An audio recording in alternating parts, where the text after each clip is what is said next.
Greetings. In this quick video, I want to help you troubleshoot any space heater that no longer turns on. It just simply won't turn on.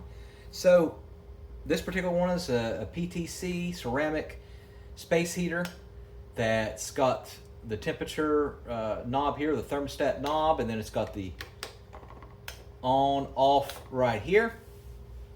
So the first thing I want you to do is, if it's not working at all, make sure you check this outlet and make sure that it works, the outlet that you have it plugged into. So, for example, I have a hair dryer connected, works just fine. All right, so you know the outlet's fine. If the outlet's not working, sometimes there's a reset button here that you can press, or go into your home where you have the power door and make sure that it's not tripped up. Go ahead and untrip it. It should be like a little panel that you have in your home. Untrip the outlets, because a lot of times these space heaters can actually trip up the outlets.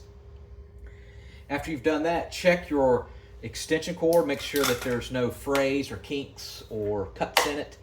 If it is, you should just replace the cord or get you a new space heater. All right, if you've got it connected to an extension cord, so for example, if I got it connected to this one, unfortunately, this is an office grade extension cord, and these space heaters use from 750 watts to 1500 watts, and an office extension cord is not going to be good. So you'd have to use in a commercial grade, like something you'd use outside in a yard, like that's orange like this, and use this as an extension cord, and then power it on and see if that will get it to work. A lot of times, the trip switch will actually make it not turn on. It's this little round thing here that's loose. Well, that's meant to be, that's so if it tips over, it'll automatically turn off. So make sure that this thing right here is flush to the ground. Make sure that your space heater is on a flat surface. Make sure it's not on a comforter or a bed or something like that, or there's nothing impeding it from being flush to the ground. Just for demonstration purposes, you can get a piece of tape and you can tape it and see, and then turn it on and see if that will make it turn on. If it does, then you know that your switch is broken. The tipping switch on the very bottom is broken, so I'd highly recommend you replace that. You don't want to keep it unless it's supervised. You don't want to keep it like that and walk away.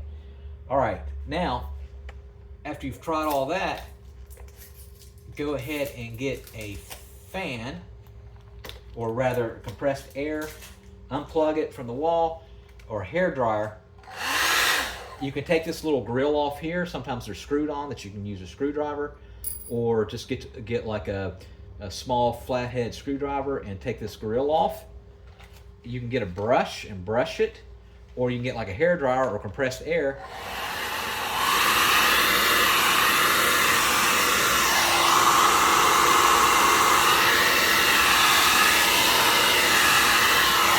So you get the picture, and then give it about 5 minutes and then see if it'll turn on. You'll see that a lot of times that will fix the issue.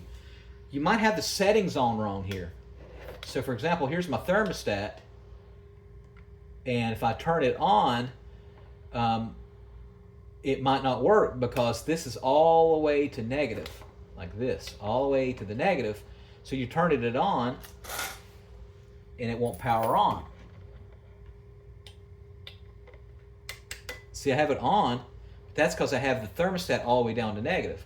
But if I go back, it should turn on. All right, if all that fails, you might it might just be a little fuse. I'm not going to show this in this video, but a fuse would be like $2 or $3 that you can get for it to replace. Or you can buy a brand new one. I'll put a link in the comment section where you can get one just like this, a PTC ceramic, for about 20-25 bucks. They're pretty cheap, but boy, they do warm you. All right, thanks for watching. Stay warm and have a good one.